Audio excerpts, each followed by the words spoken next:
Biden's own team is urging Australia to say no to a draft UN resolution by the Palestinian Authority that demands an unconditional withdrawal from Gaza and the West Bank. As I spoke about at the start of the show, it also recommends sanctions against Israel. Now, Labor is reportedly weighing its position. It should be a direct and easy no. Well, to discuss this further, let's bring in now Australian Israel Jewish Affairs Council Executive Director, Dr. Colin Rubenstein. Colin, welcome to the show. Thanks, Sherry. How extreme is this resolution, in your opinion? It's about as extreme as you can get. It's ultra extreme. It's basically calling not only for the isolation of Israel, but the delegitimisation of Israel and ultimately its dismantling. So it's an omnibus resolution. It's got everything in it, all sorts of boycotts, economic boycotts, military boycotts, calling Israel apartheid, and basically calling for the unravelling of Israel and demanding the imposition, the coercion of Israel to accept the extreme Palestinian demand for a state. Not calling for negotiations. It upsets 30 years of Australian bipartisan support, by the way, which is for a negotiated resolution leading to a two-state outcome. None of that in this resolution should be very clear-cut for Australia simply to vote against it because it's so extreme. And it's totally counterproductive, actually, to moving forward, because it will only delay the possibility of genuine negotiations going forward, not expedite them. Apart from the racism or anti-Semitism of, boycotts on Israeli companies and depriving Israel of weapons to defend itself and to fight terrorists, I think one of the most extreme parts of this is the demand for an unconditional withdrawal from Gaza. What country in the world would leave its own civilians, over 100 of them, just as hostages in the arms of terrorists? Who would ever support an unconditional withdrawal, leaving behind the hostages? None, of course. It completely denies Israel's right to self-defence. There's no mention whatsoever of the atrocities of October 7. And, voting for this, or even abstaining in a way, would represent a reward for Hamas terrorism, for the genocidal, barbaric tactics and strategy of Hamas, and also the Palestinian Authority, which has its pay-for-slay policy, which also incites hatred towards Jews, which needs de-radicalising. And so it's just totally counterproductive in every possible respect. And a country like Australia shouldn't have to think twice about rejecting and opposing this resolution.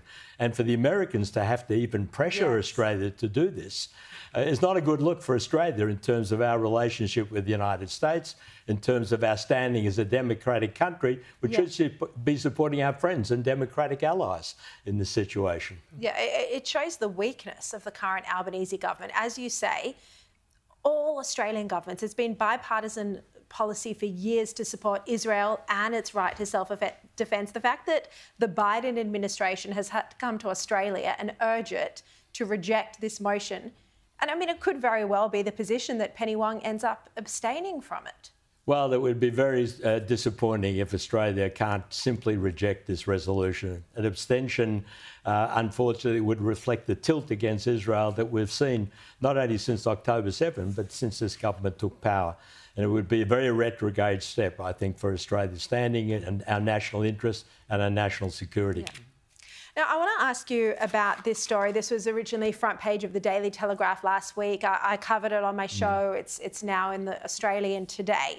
That the federal government, the Albanese government, has made available millions of dollars in funding to organisations. They have to apply for it for grants. One of those organisations is UMA, United Muslims Australia, which promotes on its website one of the hate preachers, Sheikh Dadoun, who said the day after October 7 attacks that he was elated. He was literally celebrating in the streets.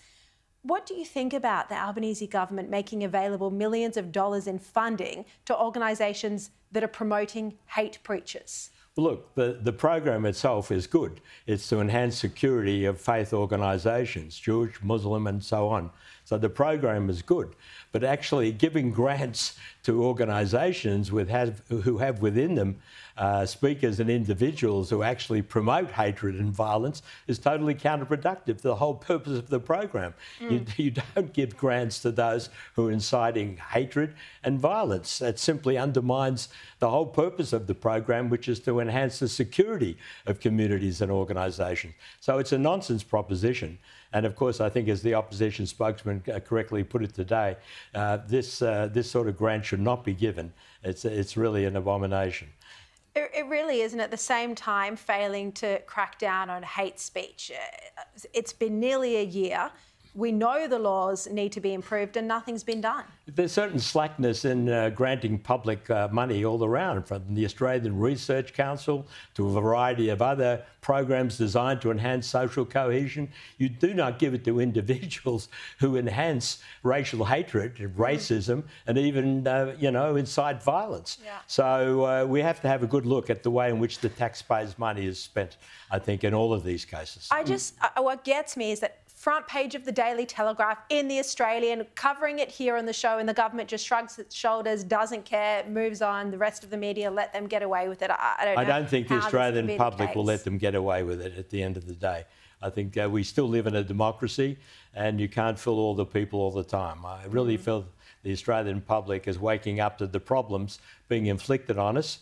We want to see cohesion. We don't want to see programs and policies going to those individuals and organisations who are undermining the very fabric of our, so far, cohesive multicultural society. You don't give money or support to those who are undermining our commitment to the core values of democracy and the security and viability and liberty of our society. Absolutely agree. Like I say often, we can all have our own opinions, as we do. It's a democracy on what's happening in the Middle East, but the most important thing for all of us is not to have racism, not to have violence on our streets, for our children to grow up in peace. That those conflicts shouldn't be playing out here. We shouldn't be worried for everyone's physical safety. Colin Rubenstein, really appreciate your time. Thanks very much.